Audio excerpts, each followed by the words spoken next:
Marshall, and I am delighted to welcome you to our first lecture in the 2025 Speaking of History. The program is presented by the Kennett Heritage Center and the Kennett Township Historical Commission, with funding from Hadley, and we thank Jesse Cox and Sheila Tekovic for their continued support.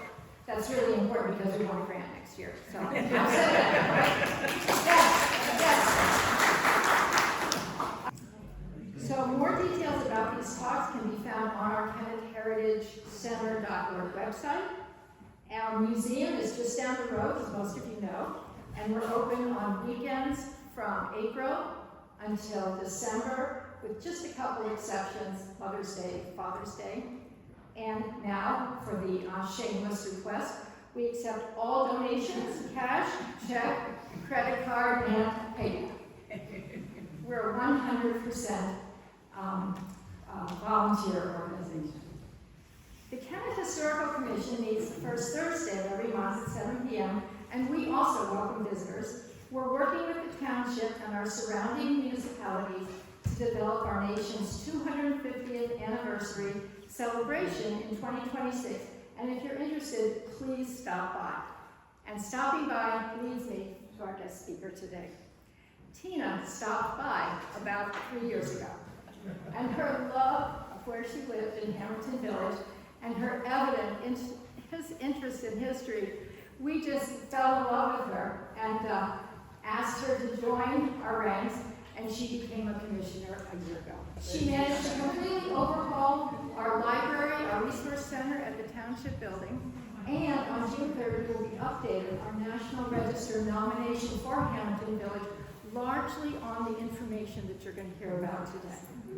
And so without further ado, I want to give Kennett Historical Commission's Alderman Tina Bennett.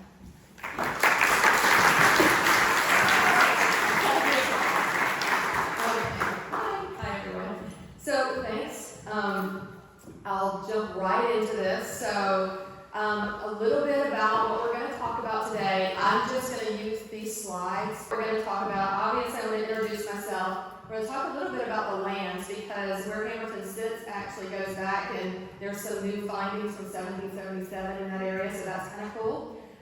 Growth and development in the area. We're going to move into the Abolition history in there, and then just the present day kind of stuff. This is probably going to be, some people know some of these things, but really it's just, we're going to all get a little bit on the same page of where we are today, as we are starting to kind of dive a little more into some of the history in Hamorton as we go through. So, who am I?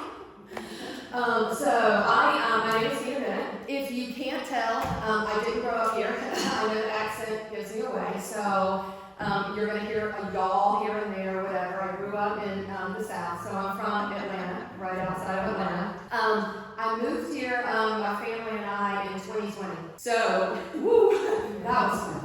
But I had a lot of downtime, as everybody else, so I became kind of just enthralled in researching Hamorton. Wonderful neighbors, a few I see here now. We just all started diving into the history and what we knew, figuring out things. As a matter of fact, my neighbor and I literally deeded half the properties. It's more than half, I lied. It's almost all of the properties in Hamorton, all the way back to landowners.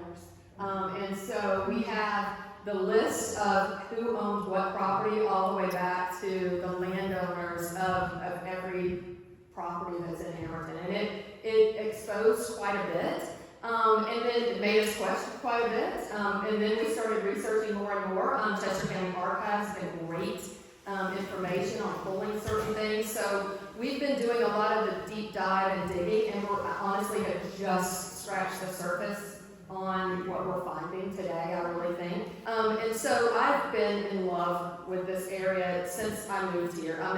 What I realized quickly is that I think most people kind of have been here so long, the people that really care about it have been here so long, they almost have forgotten what they just don't even know anymore. It's just not even in your mindset anymore what's there.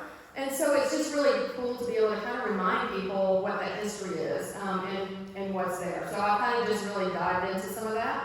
The history here, talk about the Underground Railroad, we talk about the Battle of Brandywine, all the mushrooms, the flowers, Cavalcante now, all the things, right? So all of those things are now part of our history. And so as we're diving in, we're trying to learn more and more. So let's just talk a little bit about what we know about Hamorton. So Hamorton is the only village in Kennett that is on the National Registry already. It was added in 1990 to the National Registry, and most of it is made up of like brick and framed stone residences. There's a vast difference in what is considered Old Hamorton and New on how they were built, and we'll get into that a little bit. But it's in the intersection of Wilmington Road. It was called Wilmington Road at the time, back in the day, but Kennett Pike 52 and Baltimore Pike 1. It's that intersection, and it is. There are 70, I wrote this down, I thought, but I didn't. 76 homes that are 76 structures that make up Hamorton now. 10 of those are not on the National Registry, they're non-contributing. That would be like the veterinarian hospital, the clinic, and some of those. So there's 10 that are not, and then there's one structure, which is a water structure that is there. But that is what makes it up. So that's, it's known primarily for the commerce side. It was a heavy commerce area back in the day. It's the social history in that area, huge. And it was a company town for Longwood Gardens back in the day. So we'll talk a little bit about all of those as we go through. So, but starting off, we're going to start with the land.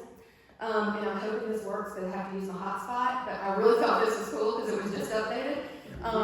But the Battle of Brandywine. So most people have heard, and there's new findings. So I believe it was 2014, there was a whole new finding. I will caveat this, my husband is really into the Battle of War stuff. Okay, he could speak on this way more than I can. So I called him and said, please help me. But so I may be still wrong. But anyway, so so it started with the battle. When I came here in 2020, everybody said that it happened. The Battle of Brandywine, the first fire happened at the Anvil, and everybody hears about this Anvil area. Well, that was before new information came to light, and now that information is out there, and the Battle of Brandywine Preservation Plan has been updated that includes 52 and 1, and that happened in 2020. So what was known is, so they thought that it was just that fire, and the next fire happened at the meeting house, where there was that was awful, and then we kept moving forward. Well, what had actually happened is this line started at the Anvil, and there was a continuous firing basically up to the meeting house, with the second major firing actually happening at 52 and 1. There were 200 troops in that intersection of 52 and 1, and they came to meet with them right there. So that's new information, but there was actually even a fourth prior to the next part, which is after the meeting house, that they've recently found out. And I thought this was, so anyway, I found this interesting because they actually created this map, and I'm going to move out of the way if anybody can see it, but you will start seeing, so this map, I'm loud, I don't need the microphones. You'll start seeing, this is where it starts in Kennett Square, which we all know. You're going to start seeing them in the march, and you will see, and I'm trying to point out where 52 and 1 is. So this is where so you'll see them coming up. This intersection is 52 and 1. And so you're going to start, this is exactly what, they start at 5 a.m. You can see the pieces. This is an awesome map, by the way, if anybody. This is what happened. They split. All right, and so now, did you see right there that's where firing started happening prior to the big one. And you can see the fire. So this gives you a lot of information because it went around. That's new information. They didn't know. I found it fascinating how they found that information out.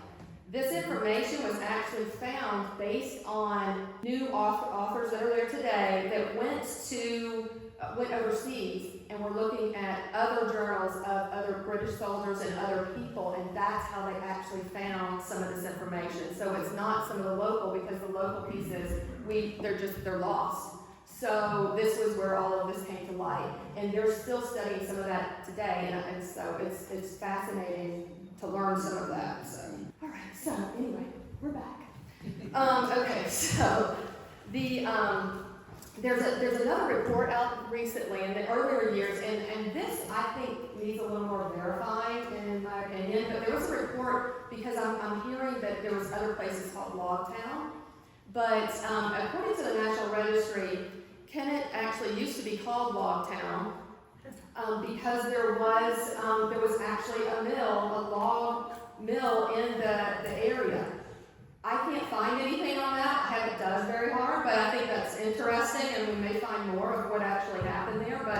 But it was a bark mill, not just so in that area, and it was called at one point Logtown. So when you're looking up certain history, you'll see Logtown, but there are actually other places named Logtown in the area, and it's not this specific place. Interestingly enough, in Hagley and some of the other places, when you pull photographs or other things, it'll have it listed as Hamorton or the intersection or Logtown on some of those older pieces. So it's really interesting where that's lost at right now, but it was pretty neat here. So within Hamorton, there are 3 distinct periods of building and growth that happened, and most of those were like the first one started between like 1830, 1840. And so we're going to kind of get into a little bit of each of those as we go through. So about in the 1830s is when Hamorton really started to come alive with a lot of the information that's out there. So it really started with 3 guys that bought lands from the Ezekiel Webb estate that was part of the area. So those 3 people were John Morris, and this is according, I'm going to caveat this because I got something else to say obviously about that too. So John Morris, Peter Strode, and Abraham Hammer. This is what the National Historic Register today says. However, based on deeding the properties, I cannot find Peter Strode as actually owning property. I did find a deed where he was a witness to a property in Hamorton, but not one that he actually owned in Hamorton. So I'm going to do a little more digging to see if that might or might not be true. It may have been only a couple of people that actually did everything. But all that to say is that it was, the original was laid out, and it was just a few people that started it. All of it, I love this, sorry, I had to show this pic, because this is really cool. This is 35 years apart. I mean, it's just really neat to look, to go, really? That's 35 years? You know, it's not vastly different than what's there today in 35 years of what's out there. So that's the only reason I actually did this photo, is just to say that. So I do want to talk about one more thing. So the original plan for Hamorton actually laid out, and this is an ugly picture, but it's effective. So we're going to show. So it originally laid out the map here. You can see how it was originally laid out, and it was originally laid out with the north, south, east, and west, and it had the original north, which was, you can see where they were coming in. That north was Baltimore Pike now, and they called it Main Street back in the day, because that was Main Street of Hamorton. And so that Main Street, it actually had other secondary parallel streets that were running, that were alleys. And those alleys, you kind of see those, and they're still there. So I thought this was such a cool little pit, because this is still one of the alleys that were the original alleys, still there today. It's primarily today used for emergency vehicles or anybody that has to get in and out. Nobody uses it. I think the properties on both sides actually have to maintain the darn alley themselves, so they kind of own it, all right. But you can see how other alleys, and they had other roads called Ash Street. This is Holly Drive now. That was not there at the original set, but Ash Street and this Harlan Street were all part, and this Pine Street is all part of the original Hamorton. So that's how it was originally laid out, and it was halfway down like the Baltimore. You can see what's now Baltimore Pike. So it was kind of interesting. So moving right into Abraham Hamorton, he was really the guy that kind of really got things going in Hamorton, and so he moved to moved from Middletown Township in Delaware, and he came to Hamorton as a tailor. Which I thought was funny. So that didn't last long because he was somewhat of an overachiever. And so he brought 47 acres, and then he also bought one lot, huge lot on the south side. So where Hamorton, so most of those 47 acres, and then one lot that extended on the north and south end. So a larger piece of land on the west side, or it was west of the lots that those three guys had bought. But most of the houses that are on Baltimore Pike today, Main Street, were built by Hamorton. As right there, he became a speculator. So he built almost all of those homes on both sides, if not all. He didn't really confirm, but he did most of the building, and that was becoming his thing. So he was a tailor, became a speculator. Then, of course, he decided to be a farmer, because why not? And so at that point, he decided, within 2 years, they were going to open a post office, or he was going to have a post office there. So within 2 years, he also became the postmaster. So of course, he's a businessman. So again, overachiever. There we go. We're going to leave him out of this. But he actually lived in that property, lived on that in Hamorton, in a home in Hamorton, if you notice. This was his house, still there today. They actually had a barn that is now converted into double residencies that's still there today, that people live in today. But he lived and he sold his farm in 1867. And then he died in Hamorton in 1874. What's really funny is he decided, so he lived, when he lived in Hamorton, they owned everything, or his other home in Hamorton from 1907. Because where he lived, and if you guys look at this, if you go and see Hamorton, you're going to go, what? Where his home was, he decided for the last years of his life, he wanted to be closer to town. So he moved into one of the row homes, closer to Main Street. That was closer to town. So, but he eventually died in 1907. But I did laugh. I was like, wow, that was like 2 blocks. So he was overachiever, but he could not walk. So coming now into the industry in the 40s, 70s, that's a long period because a lot started happening in this time period. So by 45 or so, the Hamorton Village rivaled what Kennett Square was already doing. It was where everything. They had commerce for pretty much everything. And I'm going to kind of list some of those, but that commerce included the cabinet making, undertaking, and I'm actually showing the houses that correspond to those, and some of those are there today. So cabinet making and undertaking, they had broom making, boot and shoe making, tinsmithing, stove making, blacksmithing, coach making, saddle making, and can't forget the ice cream parlor and cafeteria. And that actually lasted for quite some time in the area. However, it didn't last forever, right? So around the 1840s, 1870s, this became Bowman's store and actually became the post office as well. That home is still there today, still is a residence today. But this was one of the homes that Hammer built in speculation on what he called Walnut Alley, which now I love this bit because now it's Baltimore Pike and Walnut Alley, and now it's an unnamed alley. So there's no name to the alley there today. So I thought it was kind of neat to see. But this was what was called Bowman's store in the post office. This is really cool to me. So unlike most towns, so they always have a doctor's office, and we're going to talk about that in a second, but unlike most towns, this is where I have deeds that say doctor, and the only home that has doctor listed. So I'm going to go with this is the doctor's office, but and according to the National Registry, it is. But but that's, you know, I don't know how they found out, because we don't have dogs work the same way. But they also always had an inn, and that inn was never allowed to sell liquor. There was no, it never, ever, ever, and that was very unlike any other of the towns at the time.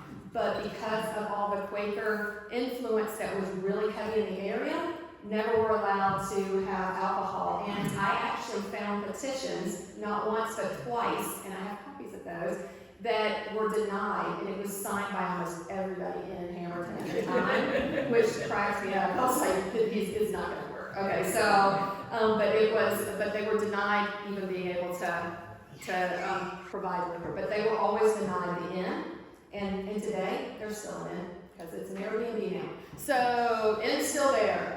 And it today still has that same thing in the same place where people are staying. Other things, 1860s and 70s, the Robert Pyle and brothers, everybody calls them the Pyle brothers. Those, that area had, it had the Pyle store, which was a general store, basically, sold whatever. They became huge in this area, obviously. Being from Atlanta, don't know. But they had stores, and so they really actually became a chain, which I thought was really neat. If you look back at the time period this happened, they were a chain of 4 stores. And they had one in Avondale, West Grove, and London Grove.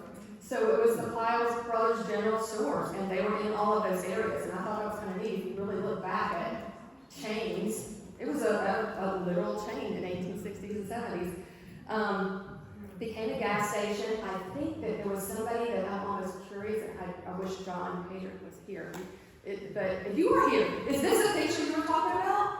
Is that your car? That's there's another thing. Okay, all right. I was like, I found one picture, but there's other pictures of people that remember this gas station being there, which I found fascinating, but obviously it's not there today. And now it's the Encore shop. So it is still retail today from the 1800s. So it's just, you know, it keeps going. It's pretty much what's left besides Airbnb. But it is still retail. It's still in the area in that same spot. So the Pyle brothers really made it happen throughout that area to maintain what was there. Waterworks. So during this time, so this was probably 1859, 1870s. So George Harlan also owned a lot of land right outside of Hamorton. So where the village was really growing, things were happening, George Harlan owned some land. He decided he's going to get his own in this area too. So he decided to create a waterworks in Hamorton, and really it was to start selling his properties and start selling his divides that he wanted to start building on in the area. He erected this waterworks and actually supplied the village between 59 and 60 completely with the water. He owned 71 acres, all north of this, and that's kind of where he really was trying to promote what he was doing with his land. He dammed up a spring on his property to provide this water to everybody, and actually did the piping and everything at his own expense. He then charged everybody, and you guys are going to love this.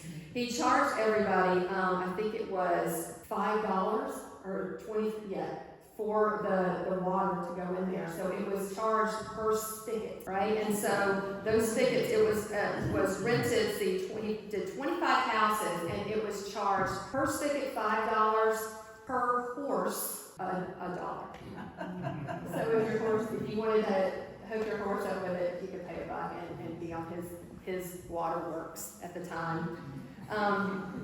You can see here, I actually named it out. You can see the little carve out still there today on where some of that actually, where the waterworks piece is. That is still carved out. That's a recent map, and that still little piece of that is still carved out. In 1873, according to the National Registry, this was the only spot that actually had its own water supply in that time period. So they were the only ones that boasted a public works system. And it was also considered, based on, they had to do some updates and some changes to it. when they went in to do that, they actually said it was the cleanest water in the county that was part of that original spring stuff back in 73 or so. So it supplied a lot of what was there back in the day. So the DuPont era is where the next phase of major growth started happening in Hamorton. So let's talk a little bit about DuPont, and mostly everybody knows here, I'm sure, that he purchased the Pierce Park property in 1906. But he also purchased adjacent properties to that because he really wanted to increase his farm's capacity, because that was what he was starting to do on a Pierce farm. So he bought other lots adjacent to that. And in 1921, that's when he opened his conservatory as Longwood Gardens was in 21. So on that property, that Pierce Farm, as we all know today, is now Longwood Gardens. But that's when he opened that, and everybody's like, okay, so what does that have to do anything with Hamorton at all? It does. So, but first, I gotta go a couple other things. So first, he was staunch supporter of roads, and basically because he was president of General Motors. 1921, he was president of General Motors when he was even working on Longwood. Ironically, that's one reason we wanted this house so bad. So my father-in-law retired from General Motors, and DuPont actually is listed as building our home. So it's kind of cool. It's full circle. GM moment there. So, but my father-in-law, huge. He actually started his career at General Motors, ended his career retirement at General Motors. He is the one. Doesn't seem like much now, but when you open your car door and a light comes on, he invented that. That was his thing. But anyway, it was part of the reason, because it just made us feel even more in love with this area when we find out, that there's even more history with the area. So he decided he wanted to widen the roads. So what he did, he wanted to widen the roads, and it was really to give people better access to Longwood Gardens, rightfully so. So he was promoting his, and he first widened the road from 12 feet, and this came from the Hagley Museum, which I love this picture because you can see it was dirt roads even then. So this is 52 and 1 up here, which is amazing to me, but that's our 12 feet. That's what he could widen to. And in order to start moving, he actually had to work with the state highway department to get the 24 foot road widened. And at that point, that's when they were able to start the paving of that road, and they were able to widen it to that. So as a result, it was really working with the highway department for this 24-foot concrete road. So as a result of that widening, there we go. What happened is a lot of those homes lost their front porches. But everybody's sad. They were sad. And that's what I find is really, if you really look at a lot of the articles, everybody was excited about this road because now it got them somewhere to, places to go and all of that. Because what DuPont did, they lost their porches, but they gained a lot for that. So he built them all of these. He built all of those homes. He refurbished all the homes. He built a sewer. He built garages for them. And he completely remodeled the interiors of those homes when he did that. So everybody was happy with what they did because they actually took their front porches and moved them to the back of the house at the time. And if you are ever in the area or looking at some of those homes, the back gardens in some of those homes are amazing. And that's where that started. That's where the gardens ended up being for a lot of those homes. So anyway, he authorized a lot of that new piece to be built. And then he actually purchased more of those homes. And what he did as a result is most of those ended up being used as company homes, and we'll talk about that in a second. The same architect that built all of the new Hamorton, and I was pointing this out because I found this fascinating. So when you're doing a planned community, even back in the day, the planned community was really laid out by an architect in the DuPont time period, so about 28 to 30s. That architect, his name was Edward William Martin, and he's the same architect that built the Delaware Legislative Hall, same architect that built the state building in Dover. I'm gonna have it here. You ready? Anybody know what that is?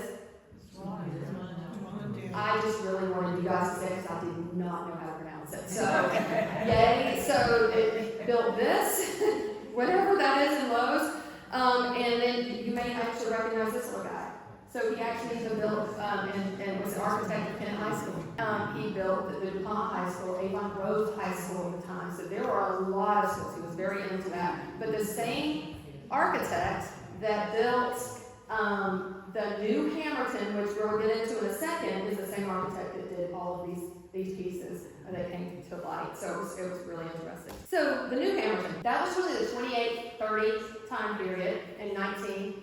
And it was originally planned for 50 homes. Today, and what happened, there were only 18 built. And anybody know why it's 1928-30? Yeah.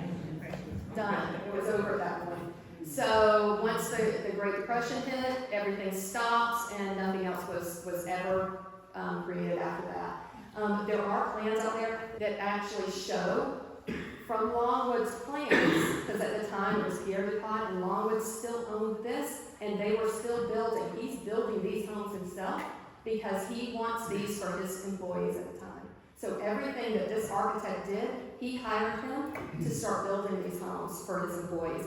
He rented all of those homes at a very reduced rate to his employees, and it was mostly senior level. There's I guess it's a video of some guy, Johnson, that lived in those homes that actually one of them started at the gardens when the gardens were just started. And so he grew up through the time and actually lived in one of the executive homes way back in the day. And he kind of walks through what it cost and what it was. And if you read some of that, he would charge, the initial charge was $5 a month. By the time he retired, which was in this piece that I have, was I think it's 67, I think it's at the Heritage Center too, Lynn, but at the 67 or so, he was charging them $50 a month for the homes. And that's how much, and that's when that was what they were living there before they bought them. So it was very, very inexpensive. DuPont died in 54 though. So, but before he died and they were sold to other people, he would allow them to be completely remodeled in and out every 3 to 5 years. So people coming in and out were able to upgrade their homes and do what they wanted to wallpaper and all of that. It's amazing. So I found it fascinating when I moved in, some of the little pieces. I mean, we bought one of the homes, but what he did to Hamorton is double in size. So he doubled it, and the homes that he created were all mostly Georgian colonial style. Throwing up just a few of those. I didn't want to offend neighbors that may be here, so I only use things that were on the internet. I didn't use yours, Regina. But I used mine. But this was back in the day. They pretty much are the same today. I mean, I used the interior of some of my home. This is my little corner sinks. They were built unbelievable. It's one thing that we fell in love with this house when we saw it, because the attention to detail is unmatched. He was very meticulous about everything he did. Our house, we even have the original blueprints that show William Martin, and it was built by for a person at Longwood. Bratton was his last name. I won't be digging into that another time. But we've heard that he was one of the master electrician potentially that helped in the starting of the fountains in Longwood. Don't know that for sure, so I just highlight that for right now. We'll learn that another day and share that another day. But all of that to say is that everything in there was so meticulous. When we moved in 2020, the inspector that we hired to look at the house actually thanked us for allowing him to come into the house. He thought it was so cool, and I was like, that's kind of weird. But he thought it was so cool that it was what it was, you know? There were little things that I thought were the neatest thing. I mean, my daughter, we have what we call Never Never Land in the attic, and that is, there were little hidden closets up in the attic for storage. I mean, there's more storage in the home than you can think of. And every time if you open a door to a closet, the light automatically comes on. And this is from 1929. And these are just hard buttons at the back of the door. If you remember that every one of his doors had these things. And it's just, my husband likes to official, he's like, that's quality, right? You know, it's really neat. You know, there's little brass fixtures that have been painted over. I think Regina's now painted all of hers. But there's things that we're finding. It's got the original windows, even in the house today, that are chained. They're still in use. So all of them have just been really, really well maintained, and everybody in the area just loves their home. It's really a great little neighborhood. But I thought it was pretty neat that it was, you know, he doubled it in size, but it was all for his employees, and they all lived there until his passing in '54. And then they were sold to those employees at a really, really reduced rate. And so a lot of them, DuPonts and others lived there. So it was family or employees that could buy it at that time. So it was pretty neat to hear, because we had heard a lot of that. Love this map, really hard to see, but I thought this was neat, because here, DuPont, Longwood, Hamorton is part of it. This was his vision, his plan. This is a 1937 map from Longwood Gardens archives, and it shows what he was planning, and it shows the first ones of what he was doing in the gardens and how everything was coming out. So it was all part of his master plan, building up his gardens and having his staff right there with him. To do what he needed, and that was kind of normal, because he was taking everything he's learning from General Motors and others and applying it to his everyday world of Longwood that he's now building this company and this corporation at. So it's really neat to see that come to fruition there. That's all I got about the housing and the people, and that's okay. This part was really fascinating to me, and it's just, I think there's a lot more that we don't know, but in addition to the commercial part of Hamorton, which at the time, I didn't say this, because this is kind of important. Why didn't it work? Why didn't Hamorton stay commercial? It's kind of important. The railroad never passed through that area. It went to Kennett, and Kennett became the commercial. So without that, if you look at where everything and how everything happened, that's really what created kind of the downside from that Hamorton being more than Hamorton was. It is from that portion of the borough, which is where it is. So the National Registry has this claim that there's no town in Chester County that can match Hamorton for its degree of abolition activity and associated historic resources. Found that fascinating. So of course we have to dig into that a little more. Love. So why was it? I mean, there's a couple of reasons you can think as to why it was. One is its proximity to the Mason-Dixon line. I mean, they're right there at everything, right? So, this was really the area that was the birthplace of abolition movement, right in that area, in Pennsylvania from the southeastern side of things, right? So that's where everything started happening, and then it was also its proximity to the Kennett meeting house, that is right there on one side of it, and the other side was actually now is the Progressive Friends, or Longwood Progressive Friends, but it was Progressive Meetings at the time on that area. And they were also very close to a lot of staunch abolitionists that lived in the area. So Mendenhalls were right down the road from the Hamorton area.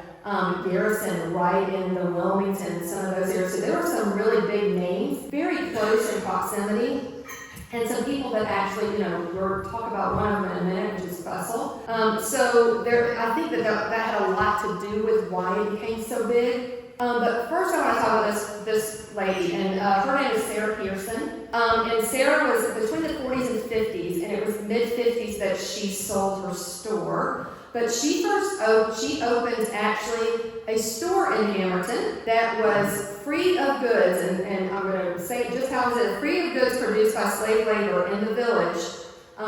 But she actually opened not one free store. Her very first one was opened on our lot there today, which is lot 14. But she opened two. She opened another one on this lot here, and that was a complete free store. Her and her husband, George, he was huge in the free soil movement as well. So both of them were very, very staunch abolitionists in what they were doing. And her husband, George, was a shoemaker. And when they moved into their other building, and that was on the other side. There was another shoemaker by the name of Levi Hood.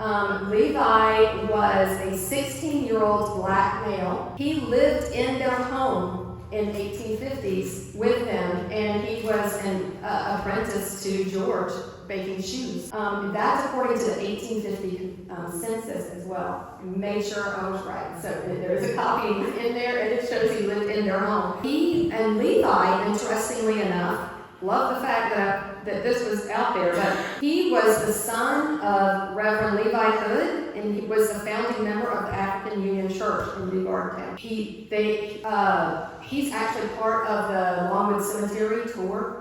And also Sarah Pearson's also buried in the Longwood Cemetery. And if you you can listen to the tour. They actually have speaking pieces of her from that. So if you're making your way over and want to listen to some of that, it's really interesting to hear what they say about some of the people. But yeah, I kind of already told you. But anyway. But so this home was actually one of the first free-store pieces that was out there, so it's kind of neat to say it's still there. Next abolitionist that was in the area was Fussell. So most of you know he was huge in the abolition movement. I think most of you know him from probably in Kennett. You hear about the Pines and the other area, the other big home he lived, where he actually was a master on the railroad, and actually, did what he needed to do in his Pines home.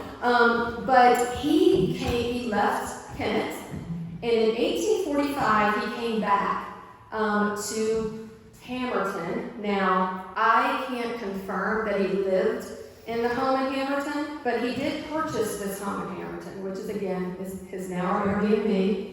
Was our doctor's office.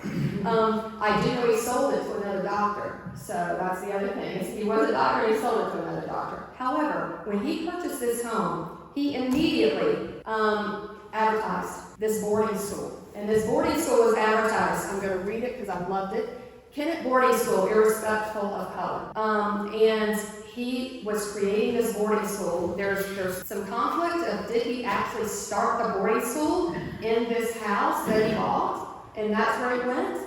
Or was he living there and working to establish a boarding school? Still got to figure that part out, but right now it's a little conflict because it does show his residence at Kennett, even at the time he moved back to Hamorton a little bit. So still trying to really work through the pieces. In 1846, he met with 5 men and created this academy. So he called it the Hamorton Academy and Hall of Free Discussion. And it was a boarding school. The academy portion was the boarding school, irrespective of color. If you do look at this article, though, down at the bottom, there's a little bitty caveat that says they will let boys in under the age of 12.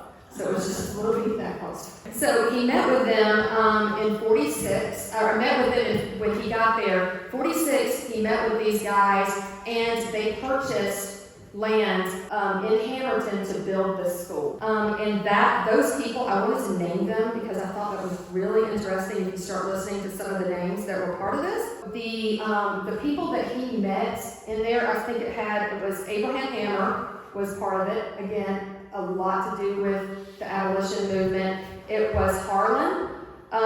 There were like a Mendenhall. So there were several people, but all of those guys are actually the ones that started this Hamorton Academy. And I did find this really, so all of that, the same time he was doing that, because again, these people were seriously overachievers at the time that lived in this area. But so in 1846, he actually opened or bought property to do this hall, but he also met in 1846 to discuss a medical college for women at the same time in Philadelphia. That was because there were family members that wanted to be doctors. So he was going for it and starting to fight the fight for that as well. So in 1850, they launched the Female Medical College of Pennsylvania based on that plan that those doctors, that when he got all of them together, based on that plan, that's what they launched. It did not stay the Female Medical College. I think it became the Women's Medical College, and I think it's changed again now. So, but this is a fun fact. I love this. This one's great to me. So back in the day, when they were studying to be doctors, students owed $10 for each professor. Okay. We're putting my daughter through temple right now. They also had a one-time fee of $5 and a $15 graduation fee. So if they had 6 professors, they paid a total of $80 for their medical degree. And if you look at inflation for that, still like $3,000. I mean, it's just, if you look, so it's a little off, but, I just thought it was pretty neat. And Fussell actually sold his house in Hamorton in '53. So, the academy. So this academy was primarily used, it was there from 46 to 54. It was primarily used as the hall portion for free discussion. A lot of prominent people met in that little hall that's there, so a lot of abolitionists spoke to a lot of people that were there. But during, and most of those founders, again, were really big on the free soil. So a lot of you look at a lot of those founders in the area, and along with the people in the area, there were a lot of movement on this free soil side. But in 1854, it became an actual temporary housing for the progressive meeting due to a fallout at the Kennett one. So they just wanted to kind of stop hearing about all of this stuff and just do their thing. And so it became a temporary place for this until the Longwood Meeting House was built, and then they became the Longwood Progressive Meeting and moved into the Longwood Meeting House that's still there today. After that, the hall, in 1857, the Hamorton Academy, which I love this deed, it's just fun, but this actually was purchased by Harlan, one of the wives of one of the founders, was given back the property back in the time, and she actually sold it to the school directors of Kennett Township in 1857. And so it was owned by the school district of Kennett Township back in 1857. So I kind of think that's about all I got here. So I feel like that's kind of a lot, but that's just kind of the beginning in my head. As you can see, there's a lot of places I still think that we can research. There's a lot of little pieces we found out when we were deeding the properties. If you would see how many Mendenhalls, Harlans, and others actually owned portions of those homes during the time of 1831 and all of those things, in crazy number of how many it was going back and forth between people on some of those row homes. So I think there's a lot to discover still. So I just wanted to kind of give everybody what we know a little bit today, and then we'll keep kind of adding to that story as we go. So that's it.